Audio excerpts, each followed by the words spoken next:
Hi everyone. Thank you for tuning into Chinese DiGRA 2021. I'm Patrick LeMieux. And I'm Stephanie Boluk. And we'd like to thank Peter Nelson and the Academy of Visual Arts at Hong Kong Baptist University for hosting our talk, Golden Ticket, Money Games at the International Dota 2 Championships in 2019. Research for this talk was conducted during Every Game in the City Season 2, a podcast where 8 designers, researchers, and curators met up in Shanghai for a week to try and watch every match at the International Dota 2 Championships. And an expanded version was recently published in the Esports History special issue of ROMchip. So let's begin. Points, scores, tokens, chips. Coins, cash, stocks, and scripts. After the housing bubble burst and the global economy receded in 2008, and with the emergence of the gig economy, platform capital, crypto assets, and blockchain speculation over the last decade, money has gotten weird, or at least weirder than it already was. Credit card points and frequent flyer miles make a game of measuring and rewarding past purchases. Uber Quests and Lyft challenges offer bonus incentives for reaching rideshare goals. And Airbnb and WeWork gamble on the future value of real estate. Meanwhile, cosmetic items and loot boxes in video games reward casual play. Online betting and gray market gambling accompany esports spectatorship. And YouTube and Twitch transform games into a platform for harnessing and monetizing attention. And not to mention GameStop stocks and NFT startups that are currently flooding the games market.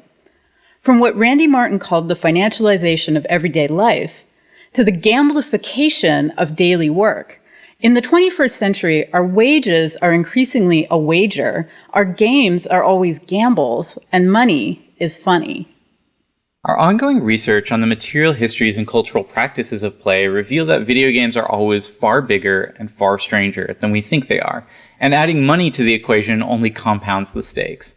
Following our previous work on metagaming, a book that deployed a combination of game studies, media theory, close reading, and art practice to both document and disrupt the ways in which people play in, on, around, and through video games, this talk is part of a new project on money in games. So we're looking at the intertwined history of gambling and gaming by following the funny money across different technologies, communities, and countries. Idle games and cryptocurrencies, virtual economies and skin gambling, crowdfunding initiatives and speculative finance, and even the relationship between reality game shows and global politics. Whether online or offline, the games we play are not simple stand-ins or allegories of financial precarity, but share the same technical platforms and operational logics that drive the larger conditions of capitalism in the 21st century. So what can games tell us about money in the 2020s?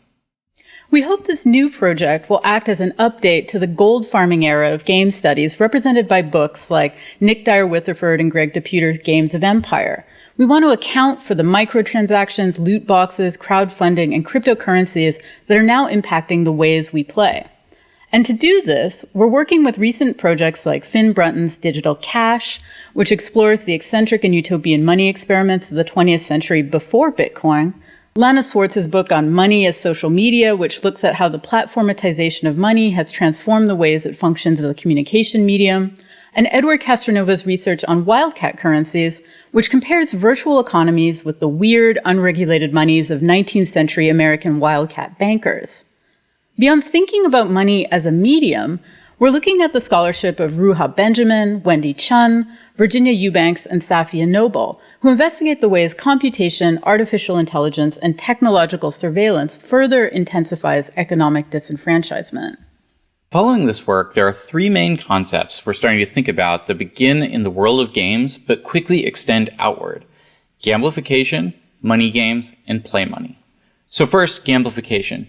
If in the early 2010s, gamification attempted to apply game design elements like rules, goals, achievements, and competition to non-game contexts in business and academia, in the 2020s, gamification pushes this idea one step further and applies the design elements and legal criteria for gambling, chance, prize, and consideration, to everyday work. The instrumentalization of Johann Huizinga's Magic Circle is replaced by the instrumentalization of what Natasha Dow-Schul calls the machine zone. So instead of bringing work into the Magic Circle, now our day jobs are at the casino. So in an era of gamification, the mechanisms driving video games start to look more and more like the mechanisms driving the market. The microtemporal speeds and macroscalar movements of networked and programmable media structure our experience of both playing video games and playing the market, while also operating outside the horizon of human consciousness. So something like cookie clicking and Bitcoin mining both expend electricity to make numbers go up. Both multi-level marketing and Star Citizen crowdfunding operate like elaborate pyramid schemes. And sports betting and Counter-Strike skin gambling occur on some of the same websites. Games operate as a testbed for finance, and finance is a place to play in a world governed by what Susan Strange has called casino capitalism. So for this talk, we'll call the media platforms that enable gamification money games. And what do people use to play money games? Sometimes it's $1, sometimes it's a gun skin, sometimes it's a ticket. And we call these tokens used to gamble in money games play money, a term we're borrowing from Julian DeBell's book about his year as a gold farmer. For us, the term play money is not simply a stand-in for commodity money or investment assets or privatized scrip, but refers instead to specific forms of precarious money that are enclosed within technical platforms like video games, regulated by private entities like game companies, have no intrinsic value in and of themselves, and are therefore designed to waffle between currency and commodity depending on who's looking at it. Like an anamorphic image to a streamer, pro gamer, or esports gambler, play money looks like a currency. But to a corporation, judge, or senator, play money may seem like a commodity. The duck morphs into a rabbit, the young woman grows old, the smear becomes a skull in this perspectival play of Marx's general formula of MCM. So for both players and developers alike, play money has the power to carve out space for different types of exploits within various money games. And because 21st century life is increasingly gamified, attempting to trace the adventures of specific assets like an esports ticket offers insights into how currency operates broadly. So in this talk, we're going to focus on a simple object, a ticket to an esports tournament. And we're going to trace its life cycle to show how something seemingly straightforward, like admission to an event, can reveal a series of interleaved microeconomies that index the performances of professional players inside the stadium, that instigate a host of informal money games played outside the stadium, and even intersect with contemporary geopolitics. From USD and RMB turned into online and offline tickets, and then into wristbands and blacklight stamps, to blind boxes and swag bags, loot drops and virtual cosmetics, until finally all of this is transmuted back to money. A ticket does not simply grant entrance to watch a game, but it becomes a metagame in and of itself. And all these types of games also occur alongside sold-out concerts, maximum capacity sporting events, and bustling fan conventions. The life of this particular ticket brings together Valve Corporation's unique history of financializing esports and gamifying money with the political and economic realities of an American company holding an event in China the summer of 2019. Specifically, in 2011, Valve began developing Dota 2 as a free-to-play remake of their popular Warcraft 3 mod in order to introduce Chinese and Russian players to Steam, their digital storefront and community market. With the help of this international audience, they crowdfunded Dota 2 tournaments in North America for the last decade, starting with a $1.6 million prize pool in 2011, and then exponentially increasing to a $34 million prize pool in 2019 after moving the tournament to China for the first time. Considering the historic prize pool, the strength of Chinese teams in 2019, and the new location of the tournament at Mercedes-Benz Arena in Shanghai, getting tickets became a game in and of itself. And when the metagame of ticketing transgresses the boundaries of the magic circle of the esports stadium, the illusion of meritocracy falls away to reveal money games all the way down. On May 24th, 2019, at 1 p.m. Chinese Standard Time, tickets for the International Dota 2 Championship went on sale for $440 each. Now, these were some of the most expensive tickets in the history of all esports. The 26,804 tickets released on Damai sold out in 53 seconds. The finals alone were gone in 27 seconds. Chinese fans who failed to get tickets could try again on the international ticketing platform Universe 9 hours later, but those seats also sold out within minutes. So ticketing was a gamble, and each unique login represented a kind of pull of a lever. And predictably, the aftermath was a mess. Tickets appeared almost immediately on secondary markets like Taobao and Viagogo, complete with options for section and seat number, which actually weren't available when making the original purchase. And accusations that ticket resellers, informally called the huangnyo, literally yellow oxen or yellow cows, accusations that they colluded with Damai began to circulate. Fans on Steam, Reddit, Twitter, Weibo, and WeChat, alongside news outlets, reported that, quote, a special URL was being provided to help them buy tickets faster. So regardless of whether Damai had actually given reselling agencies a backdoor, or if they'd simply withheld a predetermined number of all event tickets for corporate and government partners, which were then offloaded en masse later to resellers if left unclaimed, these sales were a scandal, and they were immediately compared with longer controversial histories of hospital queues and train ticket reselling in China. As numerous articles reported online, fans were quick to accuse Damai of colluding with the huangnyo. Whereas Chinese social media commentators aimed their attacks largely on Damai, Anglophone responses blended this critique with explicit racism, lashing out at Chinese businesses, the Chinese government, and Chinese people more generally. In the race card, Tara Fickle frames the history of American-Asian relations in terms of Ludo-Orientalism, or how the design, marketing, and rhetoric of games shape how Asians, and as well as East-West relations, are imagined, and where notions of foreignness and racial hierarchies get reinforced. Fickle argues that in the context of global markets, quote, if the United States is both rule maker and enforcer, China is now more than ever figured as the rule breaker, the cheater defined by a refusal to play fair, unquote. This characterization aligns with the way in which English commentators didn't hesitate to label the huangnyo, Damai, and China more broadly as cheaters and scammers. In the same way, the United States government frequently accuses China of massive market barriers, heavy state subsidies, currency manipulation, product dumping, forced technology transfers, the theft of intellectual property, and gaming the system at others' expense, accusations around the manipulation of tickets immediately started to fly after the International sold out that Friday. While Dota fans slipped into racist rhetoric online, blaming China for the troubles around ticketing, these centuries-long practices are hardly unique to any particular country or company. After all, the practices of ticket reserving and reselling are as old as tickets themselves, which dates back to at least the Elizabethan era and the rise of commercial theater. And in the US, companies like Ticketmaster have a long history of public critique over unscrupulous business practices like convenience fees and collusion with secondary markets, both online and offline.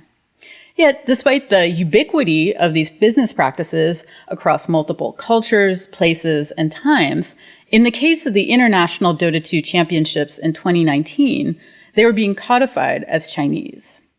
After a flurry of Control-V'd credit card numbers and frantic F5ing, and after seats sold out in less than 5 minutes, tickets began circulating secondhand marketplaces like Viagogo and Taobao. Online sales became an index for private negotiations, moving first from 5 times the price on May 24th to 4 times the price in early June, and then settling at last at 3 times the price as the first month of ticket trading proceeded. However, it's worth noting that there were remarkably few actual sales. Whereas previous years had hundreds of tickets posted online, there was no liquidity for TI9 tickets. In-person sales, however, were another story. On August 20th, 2019, the tournament began as expected in Shanghai, and upon exiting China Art Museum Station across the street from the Mercedes-Benz Arena, the first thing you would see were tickets. Yes, the silver flying saucer-shaped stadium floated directly ahead, and the red inverted pagoda of the China Art Museum could be seen down the block, both built for the Shanghai World Expo in 2010, but tickets were right in your face. Dozens of ticket resellers gathered in the open area across the street from the stadium, the de facto site for secondhand ticket arbitrage for events at Mercedes-Benz. These huangnyo accepted WeChat Pay, Alipay, and stacks of RMB, and the prices were marked up roughly the same as the tickets found online. From August 20th to 25th, these resellers became the primary scapegoats of the audience at the International. Specifically, Dota fans were so frustrated by the ticket purchasing experience and the difficulty of buying secondhand that images of resellers showing off literal bricks of tickets fueled a visible backlash during the tournament. On the first day of the International, August 20th, the graffiti wall in the hallway of the lower bowl of Mercedes-Benz Arena was vandalized.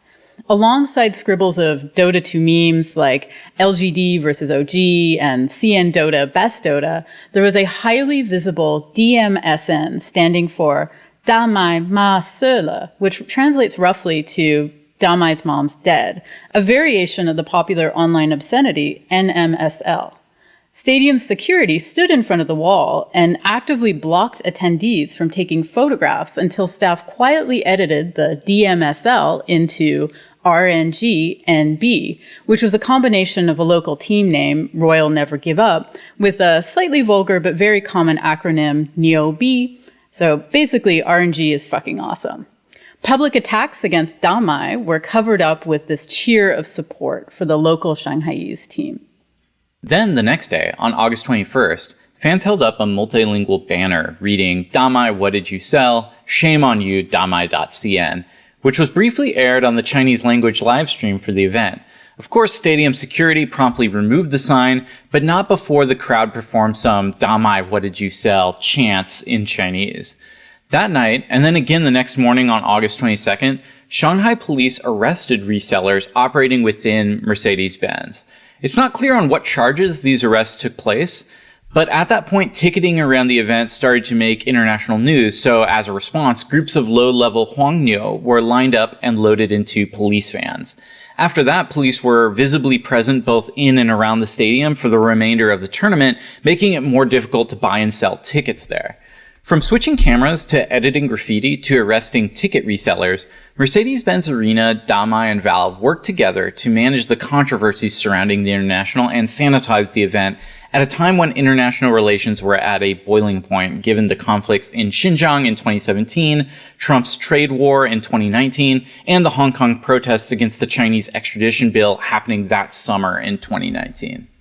So both inside and outside the stadium, Chinese fans and commentators expressed feelings of national shame and a desire for future TIs to never again be held in their country.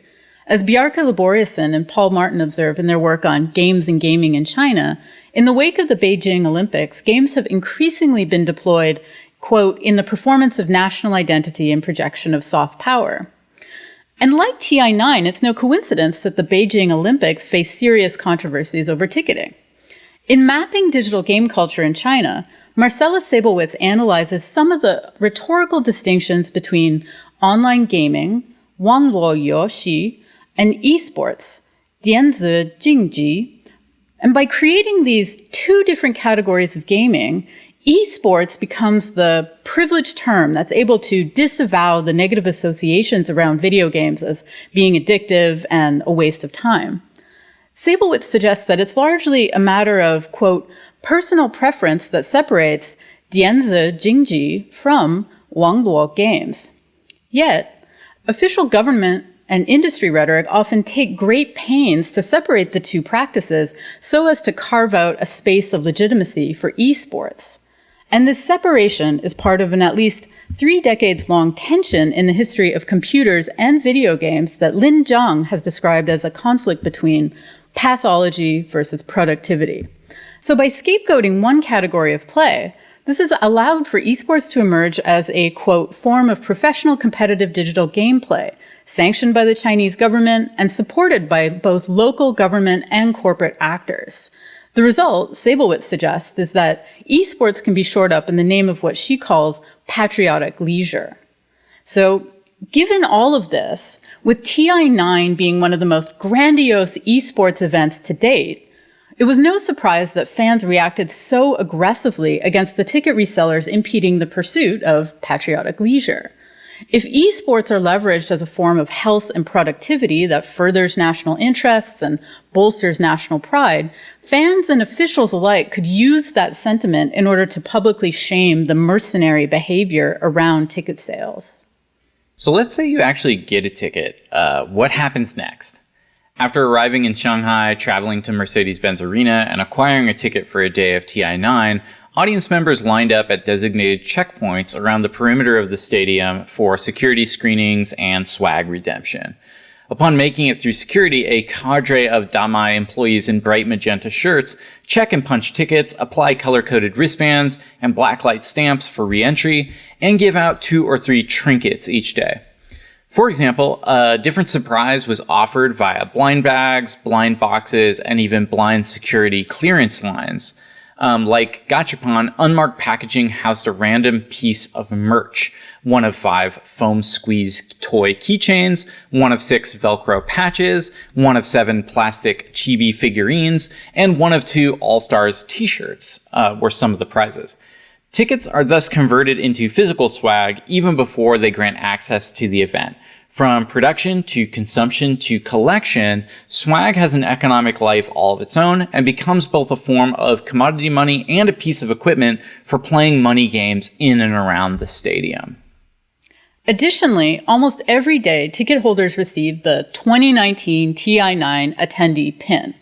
And since the International in 2014, Valve has offered these pins to each attendee, typically part of a single swag bag redeemed at will call when picking up a badge. Importantly, the back of each pin has instructions on how to redeem a scratch-off serial number for a virtual representation of the pin.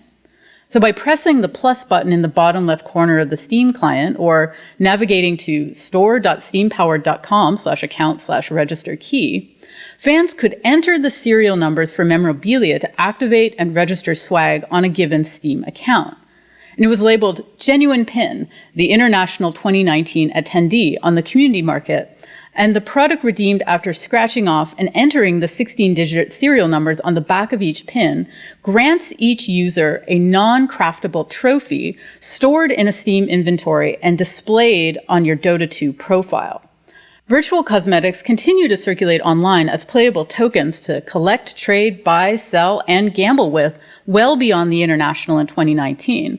This is a lot of online infrastructure for a physical pin, and it only gets more complex from here.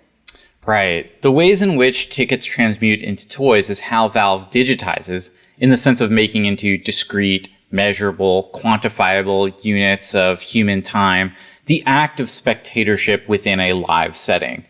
The company achieves this by incorporating gambling mechanics that transform the stadium into a small stakes casino. For each day of the International, every spectator is given a daily drops card with a unique 16-digit code and a QR code that point to dota2.com/cn/ti9 sign-in. And upon successful entry of a unique code, a virtual item called the Crimson Witness was added to a specified Steam inventory based on a lottery occurring alongside every first blood after that point in the day. Like crates or cases in Team Fortress 2 and Counter-Strike, the Crimson Witness is a virtual loot box containing a randomly selected limited edition cosmetic item from an assortment of varying rarity. And compared to the pin, which were available to everyone, the Crimson Witness drops sold for much, much more. Instead of beginning at $10 on the community store, the market listings were in the hundreds of dollars. From online and offline tickets to physical swag to virtual pins to digital drops, these small-scale forms of gambling with non-legal tender and informal currencies are why, as Rebecca Cassidy argues, the exact numbers of the global gambling market is really, really difficult to pin down. In Vicious Games, Cassidy concludes, quote, "Everyday games like tombola, lotteries, and drawing lots undermine the idea that gambling can have a single definition or function. We are inconsistent about what we think constitutes gambling, as well as which kinds are helpful or harmful. It makes no sense to try to search for the essence of gambling. Its meaning and appeal is predicated on the ways in which it is inserted into and changed by a particular society." This indeterminacy, combined with a desire to index, enclose, and ultimately financialize the physical presence of attendees, is one of the ways in which Valve has relocated much of its efforts from designing a game to designing the actions in, on, around, and through Dota 2 as a spectator-friendly esport. And for Valve, a company that prides itself on quantitative evaluation of its products and staff, The quickest way to judge something as productive and meaningful is to make it money. Gabe Newell has talked about what interests him with money is not simply acquiring it, but its status as information. He describes money as a signaling tool for evaluating productivity, and the result is a company that often looks like a modern-day Midas. Everything that Valve touches turns to gold farming. Getting back to the tickets themselves, throughout the week, the ticket sales mirrored the victories and defeats of Chinese teams at the International. The first day of the tournament, August 20th, started out strong for Chinese fans. In the upper brackets, national favorites PSG LGD won 2-0 against the Russian team Virtus Pro. Then the local Shanghaiese team Vici Gaming won 2-1 against the much maligned TNC Predator, a Filipino team that were both subject to and accused of racism after one of their players, Carlo Cuckoo Palad, used a derogatory anti-Chinese term that resulted in a messy public backlash right before the tournament. In the lower brackets, another Shanghai-based team, Royal Never Give Up, won their single elimination match against Alliance, securing a surprise Chinese appearance in the lower brackets the next day. So on August 21st, the second day of the tournament, Royal Never Give Up continued their streak and won 2-0 to knock Virtus Pro out of the tournament. Because there was only one Chinese team playing that day, tickets were particularly cheap on August 21st. The next day, however, on August 22nd, PSG LGD had to face off against Vici Gaming, beating them 2-0, and even though one Chinese team had knocked out another in the upper bracket, the final day tickets skyrocketed as PSG LGD were proclaimed the victors. This meant that, at the very least, the beloved TI-8 runner-ups were confirmed to make an appearance on the final day of the event. At this point, resellers were buying and selling for 10 times the original price, the most expensive moment in the entire tournament. But after the pump throughout the night of the 22nd, it was time for the dump. Yes, so on August 23rd, no Chinese teams were playing except the tenacious dark horse Royal Never Give Up, who finally lost 0-2 to TI-7 winners Team Liquid in the lower brackets. So it was now or never if you were going to sell your finals tickets, because on August 24th, Vici were booted out 0-2 by Team Secret, and PSG LGD lost 1-2 to OG. These were their bitter rivals who had stolen the Aegis from them at last year's International. With PSG LGD dropping down to the losers brackets and being the last remaining domestic team, tickets were in free fall. Although OG and Team Liquid were smart and skilled squads, watching these winners of the two previous TIs battle in the stadium was no longer worth tens of thousands of RMB, or over 20% of the annual take-home pay in China for most of the prospective buyers. The finals ticket plunged from 10 times the original price to 1 time the original price because it was no longer guaranteed that LGD would be in the last game. And they weren't. Team Liquid beat PSG LGD in the losers bracket finals, guaranteeing that the grand finals would be between the TI-7 winners, Team Liquid, and the TI-8 winners, OG. Two foreign teams, both of whom had won previous TIs, were now going to the finals. China's luck had run out in the stadium, and by extension, those outside left holding any unwanted tickets were the losers of this money game. In many ways, the finalists at the International reflect the larger economic realities of Dota 2 and esports in general. The winningest teams would continue to get richer, only further intensifying the wealth gap between the top and bottom players. In a statistical analysis making use of the Gini coefficient traditionally used to measure economic inequality within a country's population, Ben Steenhausen applied this metric to various esports economies, including Dota 2. Steenhausen was surprised to find that not only was Valve's economic inequality by far the worst compared to all other esports companies, but the results were also much worse when compared to other professional sports. So Steenhausen remarks that, quote, "Compared to traditional sports, it's way more unequal than I considered. Part of this is because we have no idea about the salaries paid to esports players, but another key part of it is the inherent system structure," unquote. Dota 2 truly is a game of the 0.01%. And Valve has been forthcoming about the ways the company follows a specific economic ideology towards game design. One result is that their players are both the richest and the poorest in the industry. A handful of professional players seize a multi-million-dollar prize pool in games like Dota 2, and the rest live in poverty. So on the one hand, the winningest players of all time, OG, not only achieved back-to-back international victories, one $15 million win that was funded by the previous $11 million win, but they also used those winnings to mint non-fungible tokens, or NFTs. As Tina Rivers Ryan writes, quote, "These tokens are traded as if they were deeds, but rarely confer legal title.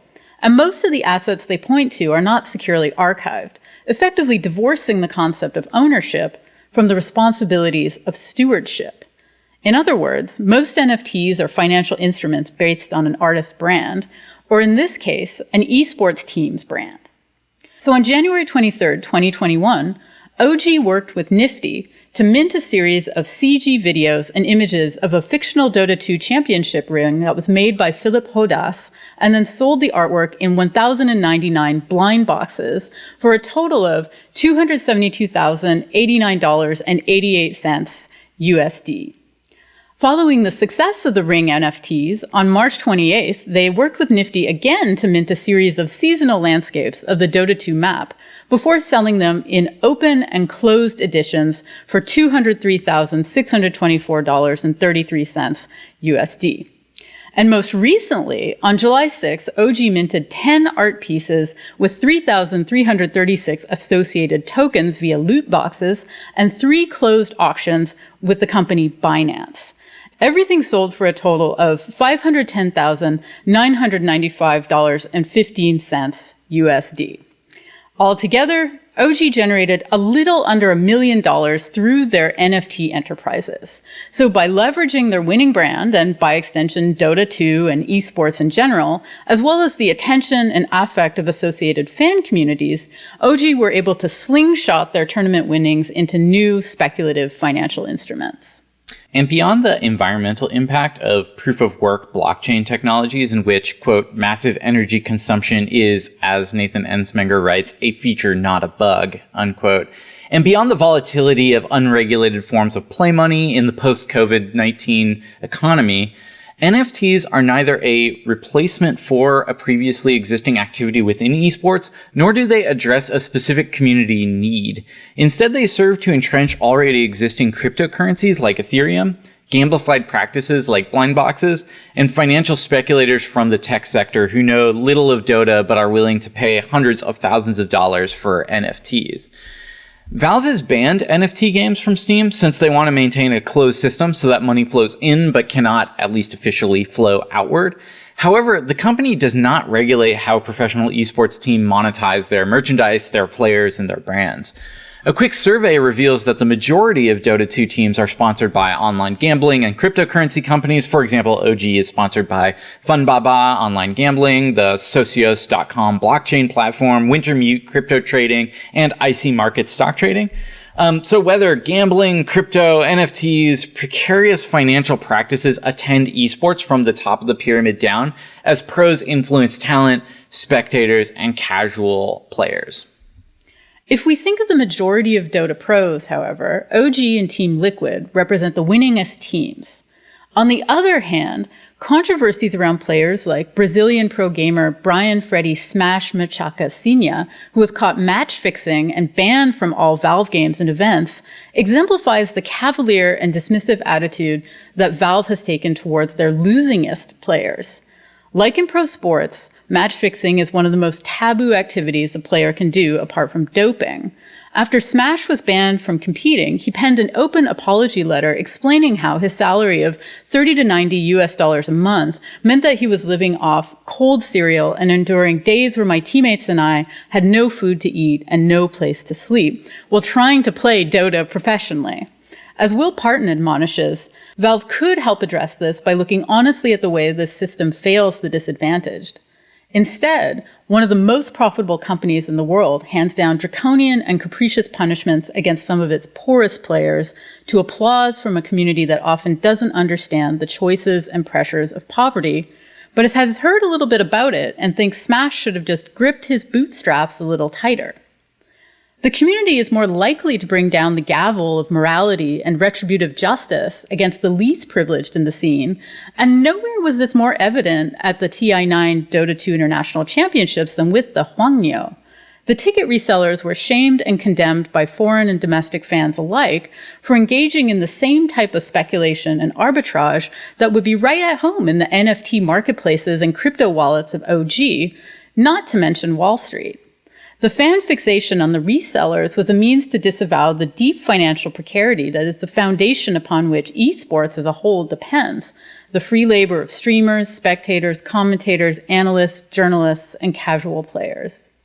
From early access codes for online queues, to money games in and outside Mercedes-Benz Arena in Shanghai, to the afterlife of swag on eBay or virtual cosmetics on Steam, the golden ticket we've been following reveals the local and global ecosystem upon which esports depend. From Reddit, Twitter, and Twitch, to Weibo, Douyu, and Bilibili, one thing that connects the Dota 2 community around the international are questions about tickets. Why aren't tickets regulated more carefully? Why aren't they linked to specific Steam accounts? Why aren't they sold via lottery? Why isn't ticketing easier or clearer or fairer? Ultimately, these questions pertain to customers, but they don't really enter into Valve's equation. Valve hedges its bets, offloads risk, collects the margins, and then Damai does the same. And then ticket brokers do the same. And even pro players do the same. Money gamers compete with one another and Valve profits.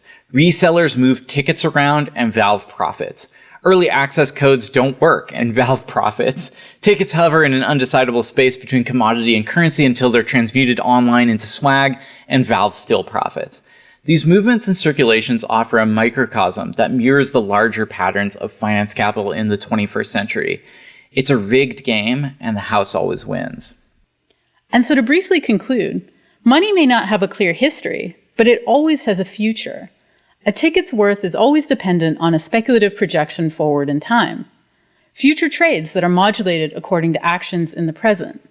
The imminent threat of a police crackdown, the juke in the jungle by the right team, a scandal over racist trash talk among players, or protests around extradition acts. They all change the game and the ways we play with money. And when there's no future, that's when the market ends, not with a banknote, but with a ticket. Thank you. Thank you.